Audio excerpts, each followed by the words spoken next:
بسم الله والصلاة والسلام على رسول الله. مرحبا بكم. ان شاء الله تكونوا بخير على خير. اليوم طليت عليكم بهذا الكراتان تاع بطاطا ودجاج يجيكم من اروع ما يكون. يجي خفيف ومشخشخ ومفرم بنين واحد البنه ماشي نورمال. ويعني ننصحكم كي ديروا هذا الكراتان كثروا لانه راح يعجبهم بزاف وما راح نخليو لكم والو، راح يجيكم روعه. قبل ما نبدا الفيديو نتمنى انك ديري لي لايك وابوني وتفعلي زر الجرس هكذا باش يلحقك كل جديد.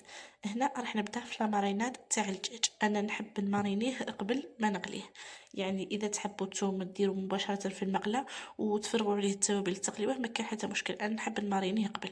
جبت في طبسي درت كميه تاع الياغورت ناتور ودرت شويه تاع طماطم توابل دجاج قزبر وفلفل احمر فلفل كحل وكميه تاع الزيت، واذا عندكم القارص ديروا. رايحه نماريني الدجاج تاعي ونخليه مده باش يشرب لي لا ماريناد هذيك. اذا تحبوا ديروه مباشره ديروا، يعني هكذا تفرغوا في المقله وتبداو تبلوا عادي ما كاين حتى مشكل. المقله ندير فيها كميه تاع الزيت ونقلي الدجاج تاعي على نار مرتفعه هكذا باش ما يطلقليش الماء. في جهه اخرى عندي حبه تاع البصله اللي تكون كبيره، رايحه نقطعها هكذا طرف صغار كيما راكم تشوفوا، مرصوات ما كبار ما صغار. ورايحه نزيد نجيب مقله ونزيد عليها شويه تاع الزيت ونذبل البصله تاعي مليح مليح، يعني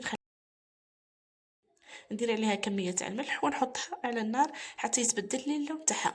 نجيب كميه تاع البطاطا ونقصها كاروات كيما راكم تشوفوا، ولا تحبوا تقصوها دي فريت كيما تحبوا. ونقليها ندير لها شويه ملح ونقليها ونجيب البلاطو اللي رايحه ندير فيه. نفرغ البطاطا نفرشها. نزيد نجيب البصله اللي كنت ذبلتها كيما راكم تشوفوا حتى يتغير اللون تاعها. نفرخها فوق البطاطا تاعي. صدقوني البصله هذه راح تعطيكم واحد البنه روعه، راح تزيدها في الكراتان تاعكم، يعني راح تزيد بنه لبنه.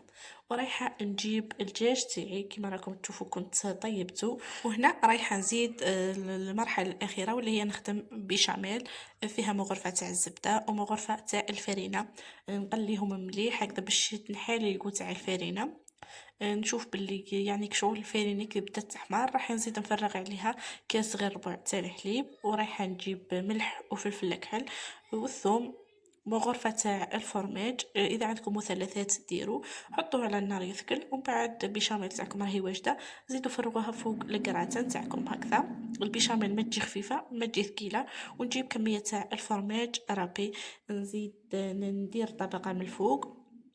نحطها في الفرن اللي يكون مسخن مسبقا، نخليها طيب لي غير شويه من التحت لانه كل شيء طيب يعني ما تحتاجش وقت.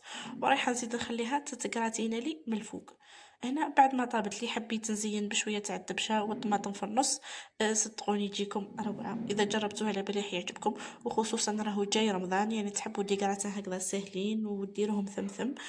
خبوا هذا الوصفة في عينيكم لأنه فعلا يجيكم ولا أروع.